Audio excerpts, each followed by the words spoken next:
this computer.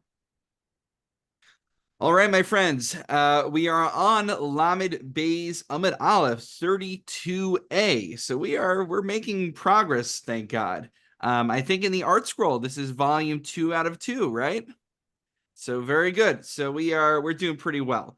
So today we are going to be continuing talking about the lulav. We're going to spend a significant amount of the Gemara time trying to identify what the lulav is. Now, you'd imagine Chazal kind of knew what a lulav was, because you would hope the people who came before Chazal during Tanakh knew what they were doing also. But Chazal are going to kind of just, I guess, what would you call it? When reverse engineer and figure out how we actually determined that. And then we'll talk about a special lulav called Sine Har HaBarzel, which was brought up in the Mishnah. And then we're going to be talking about one of the entryways to Gehenna, which sounds very fascinating, I think. And that's our discussion for tonight. And Marissa wants to get to the Brett Stevens thing, so I'm supposed to finish by 7:20. We'll see if that works. That way she could go, and I imagine some of you might be interested in that as well. All right. So we are up to the 2 dots, about a quarter way down. Basically, if you're looking in the art scroll, it's a new section. Should be Nifritzu Alav. So there's a difference between Nifritzu Alav. So what's Nifritzu Alav mean? That the leaves were what? So Amar Papa Nifritzu de Avaki Chufya, like a broom. They were completely torn off. Because when you have like those, old style brooms with the piece of straw, they're all disconnected and they are artificially bound together. So that is puzzle. That's an invalid lulav because the leaves are all separated. Nifrdu deporta frude, but nifrdu just means that they are actually connected at the base. They just start bending in different directions. So because they are still organically connected to each other, it is kosher. Good. So there's different opinions on what this means. We'll just go with one of the opinions. So the middle leaf, either it splits down to the spine, to the core of the lulav, or perhaps it is the majority of the way down. So as we might be familiar, a lulav has many leaves coming out of it. And basically you follow the spine all the way up to identify the middle leaf.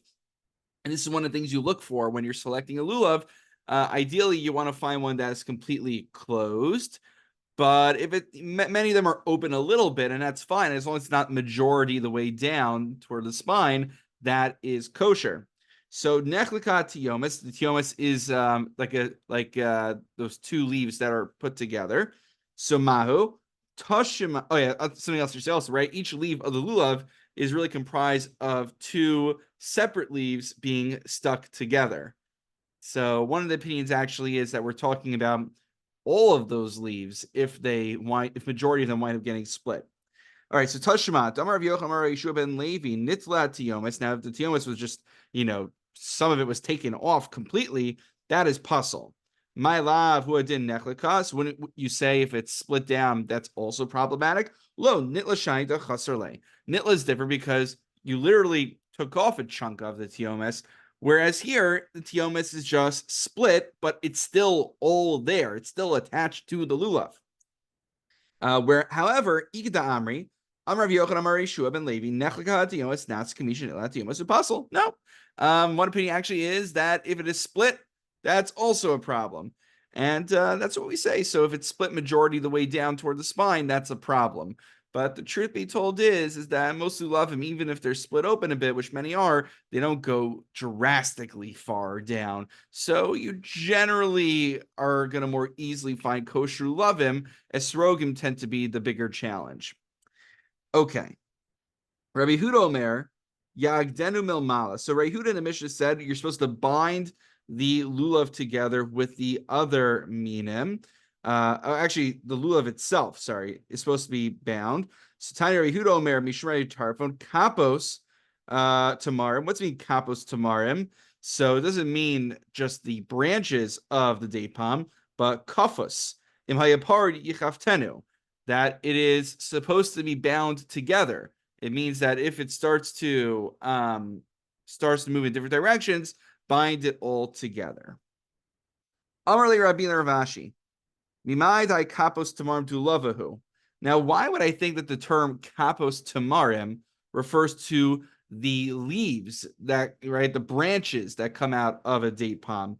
Ema charusa.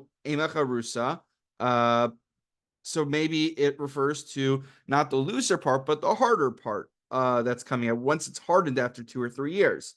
So beina kapos oleka. So it's the same reason we said before. It needs to be kafos. It needs to be bindable. And if it's so hard, like a piece of rock, that it would never separate, so then you never have the possibility of needing to bind it together. So that can't be what a lulav is. A lulav needs to be something a little bit softer. The ema ufta.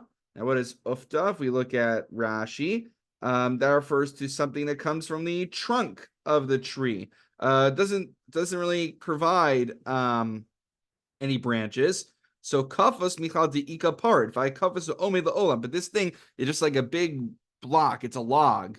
Nothing. It's not producing leaves, and therefore that can't be a lulav either, right? Because we talk about a date palm, but there's different parts of the palm tree.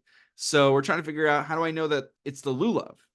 The ema kufra, maybe it's kufra. So kufra, Rashi says, is also, it's a hard tree, but it's not as hard. Amar Abai, the issue with this is that it's spiky. And it says, right? It's not just a nice song we sing when we put away Torah. Right? So next time you're singing in shul, you can think of this Gemara, in which the ways of the Torah are supposed to be pleasant. So Hashem logically would not command us to take the branches which are spiky. So just to be clear here, it doesn't mean that mitzvahs are never supposed to be challenging, but if I have two viable options, it could be option A or option B, and option B is all thorny and unpleasant. Well, this meta halachic value tips the scale in favor of the other option. It doesn't mean that if there's an explicit sif in Shulchan Aruch, the Ramah doesn't disagree, and there's a black and white halacha that, I don't know, it's usher to eat treif, right?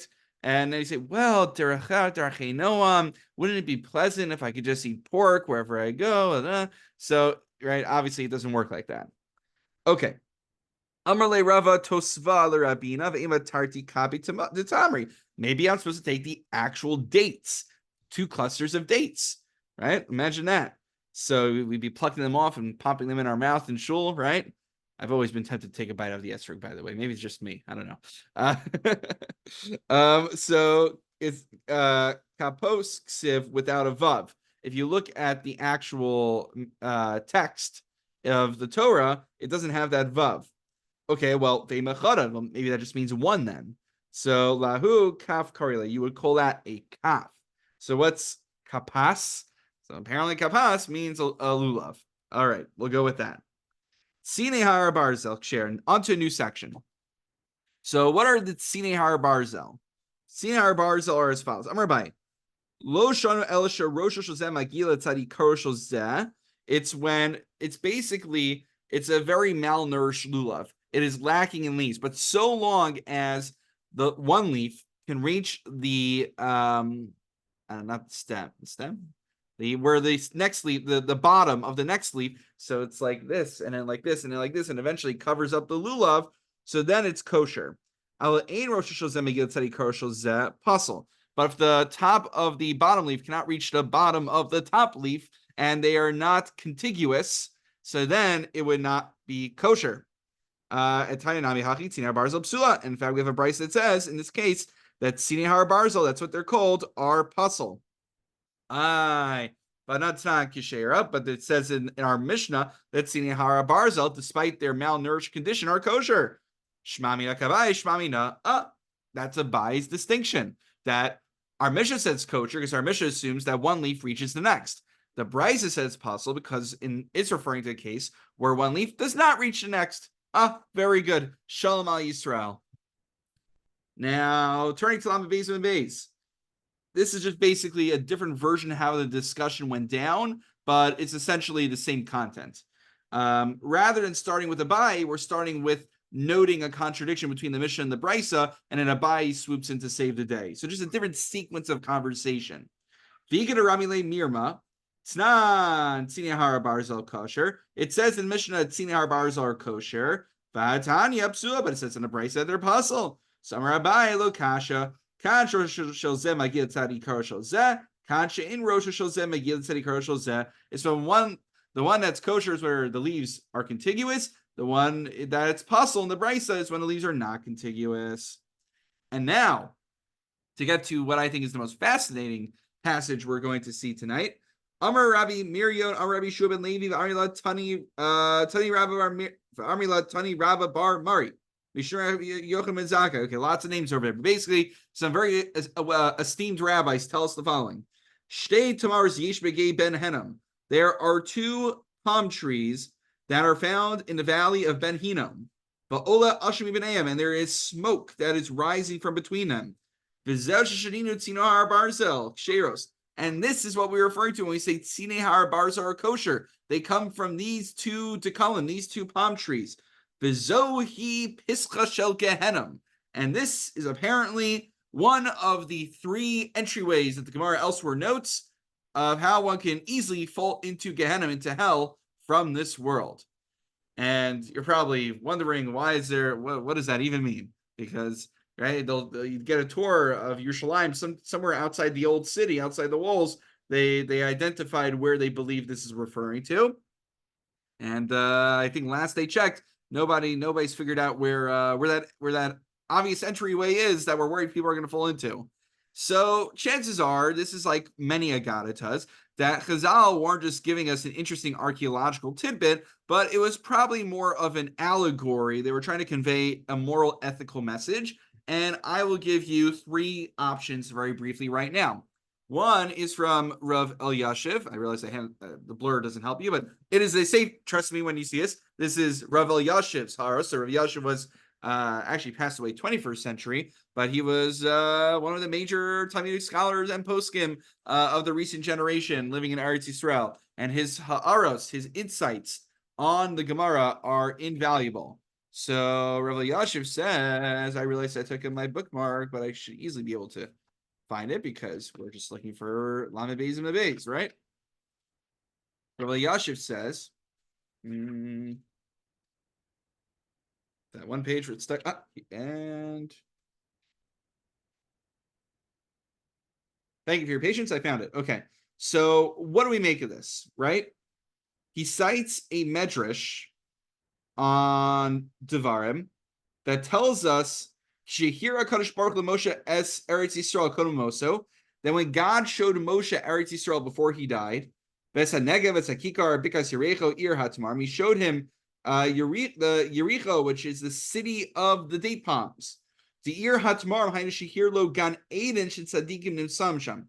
Doesn't mean a physical city. It means that God showed Moshe Rabbeinu Gan Eden, the Garden of Eden, where the tzaddikim rest. How do we know that? We sing it at Kabbalah Shabbos. Tzadikatamari, right? Oh, we're getting in all my favorite high church songs tonight. I always like the more high church sounding melodies that we use. Right? We had Eitz Chaim, now we have Tzadik Katamar.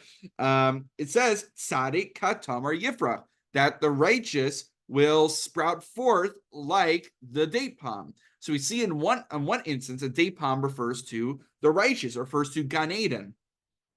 The Chaim is something again, but it also symbolizes, on the other hand, Gehenim as well. How do we know that? The Maharsha explains that Tamarim hainu devash demsamot hanugos omazeh shezeh hagorim legehenim, because the date, when we talk about the land of milk and honey, this is one of those big misnomers. It's not referring to honey from the bees; it's referring to honey from the dates. So the sweetness of the dates could refer to the temptation of Gehenim. So what we see here is lefizeh the ain bein gan ein legehenim el tefach bilvad. There's the only difference between Gan Eden and Gehenim is one tefach, one little iota that separates them from each other. And lefizeh shabar advarim b'shneim gidram hu kitamar. So that's just one reading that Rav Elyashiv gives. I realize we're at 7:18, so I went over the 15 minutes I attempted to get this in. How about this? I'll give you something to look forward to next time. Two other explanations of the Gemara that we'll go through next time as well. And hopefully that gives you enough time to get to the event should you wish to do so. So wishing you all a wonderful evening. Take care. Thank you. All right. Take care. Bye.